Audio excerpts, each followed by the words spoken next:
Kia ora Year 11 and Year 10 and Year 12. This is a question for Wence from the 2019 Pure 1 paper, paper 1-2. I really love this question, and I think it's a great example of how some of the stuff that you got taught back in Year 9 maths still comes in really useful.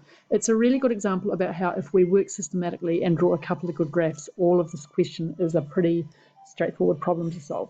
So we're given a curve with the equation y is equal to 3 cos of 2x. And then we're given the equation of a line. Now they've put the line in this form, and the first thing I want to do to that is to turn it into y equals mx plus c format. Let's just read through the question first. Well, we have to state the smallest and largest values of y for both the curve and the line over the range or the domain x is between 0 and 2 pi. Then we have to sketch both the graphs on the same diagram and over that domain. So I think you want to do a bit of work actually on this question before you answer this one. And lastly, we have to say how many solutions there are for this equation, which looks really horrible. But if you've thought about the graphs that you've drawn, this is a very, very easy 1 mark. If you've got an accurate graph, it's an easy 1 mark. If you've got a dodgy graph and you haven't used a ruler, then you're not going to get the mark. So let's first of all muck around with the straight line and see what we get here. Okay, so I'll just work off here. We've got 2y plus 3x over pi is equal to 5. So y is equal to, so let's go really slowly. So y is equal to negative 3 over pi x plus 5. Now we get y is equal to negative 3 over 2 pi x plus 5 over 2. And we are interested in looking at how to draw that graph. So I'm going to do a table of values. And this is what I was talking about with using your Year 9 stuff. So let's just have an x here and let's have a y here. Now this looks terrible because we've got a pi in the denominator, but we're going to pick some pretty simple values and we're going to think about what's happening in our trig graph at the same time. So if x is 0, y here will equal 2.5 or 5 over 2.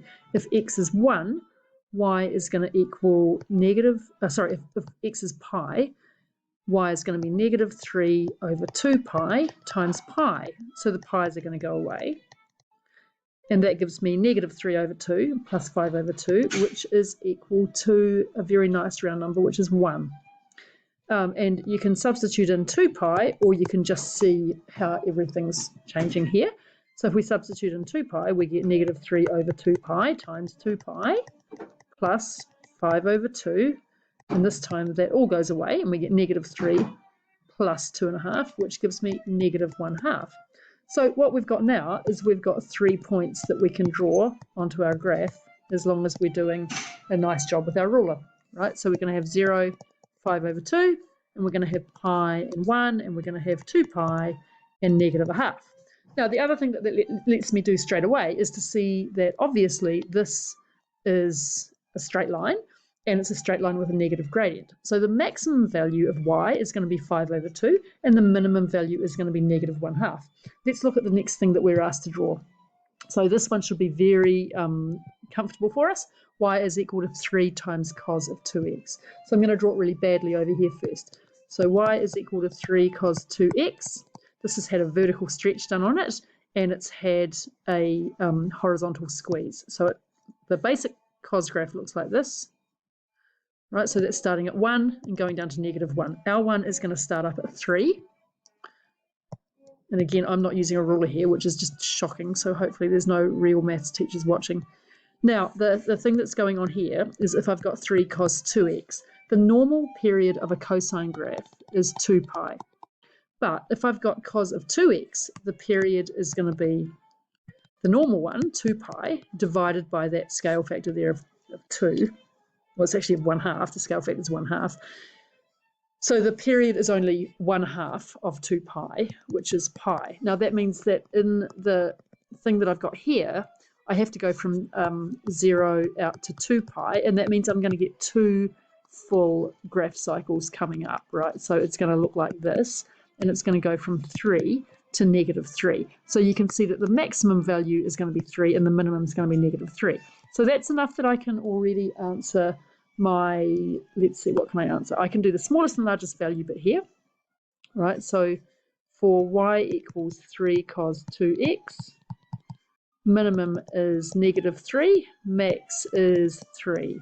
And for 2y plus 3x on pi equals 5. The minimum, what did I say it was? Where are we? The minimum was -1/2 and the max was 5/2.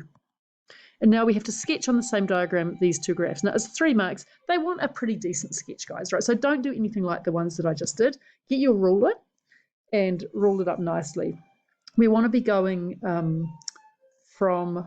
so we want to just make sure we're using plenty of room, and we want some accurate scale stuff on here because it's going to be important where my endpoints are.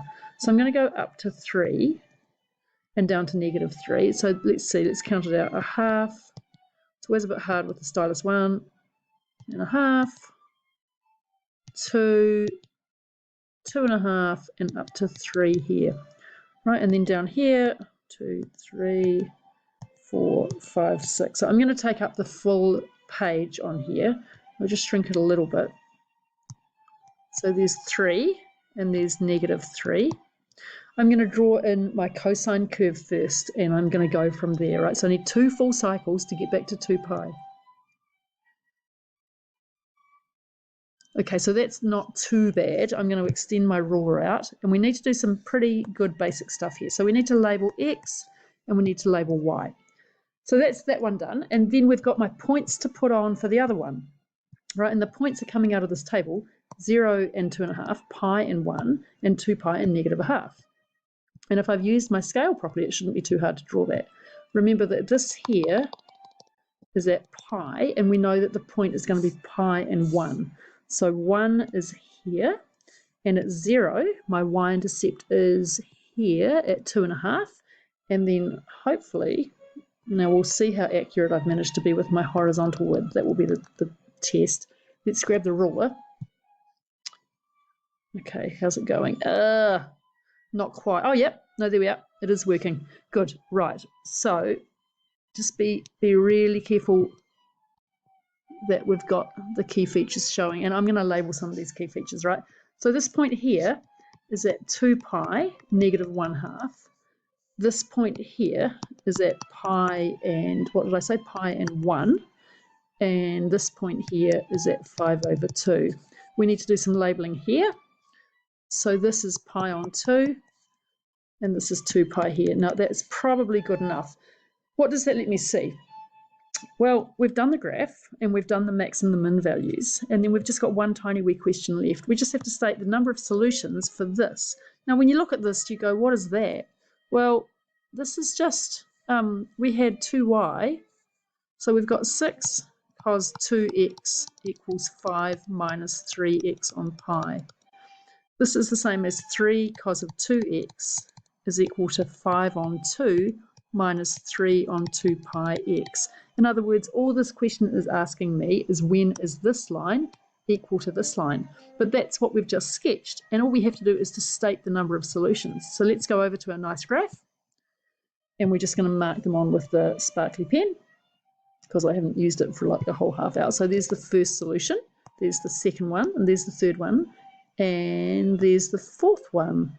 So the answer is 4, right, for 1 mark. So there are 4 solutions. All right, Wence, fantastic question to send in, just a little bit different. Hopefully you guys will be confident with using tables like this one here, and also with the need to draw really good graphs with a ruler.